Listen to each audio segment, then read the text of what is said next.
विकास हेर्नु चाहिँ यस्तो खतरा विकास भइरहेको छ ल हेर्नुहोस् यहाँ अगाडि गाडीले पछाडि गाडीले देख्दैन यस्तो बिजोग छ कि हेर्नुहोस् ल हेर्नुहोस् है गाडी चाहिँ ल हेर्नुहोस् यस्तो भयो दुम्कीबासबाट 5 किलोमिटर हिँड्नलाई भयो लगभग 4 घन्टा जति बस्यो हो जानमा 4 घन्टा जति भनेपछि अब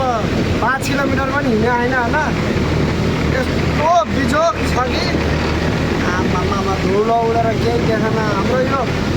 शरीरमाथि खेलबाड गरेको छ यिनीहरूले पुरै यत्रो वर्ष भइसक्यो बाटो बनाउनु पर्दैन भनेको लागेको छ यस्तो बिजोग छ कि गाडी पटेला जस्तो गर्छ अगाडि गाडीलाई पछाडि गाडीले देख्दैन मोटरसाइकलमा यात्रा गर्नु मान्छेहरूलाई त अनि केही बित्तिकै केही देख्दैन यस्तो बिजोग छ त्यही हो त विकास भनेको कति वर्ष भयो त ल हेर्नुहोस् गाडी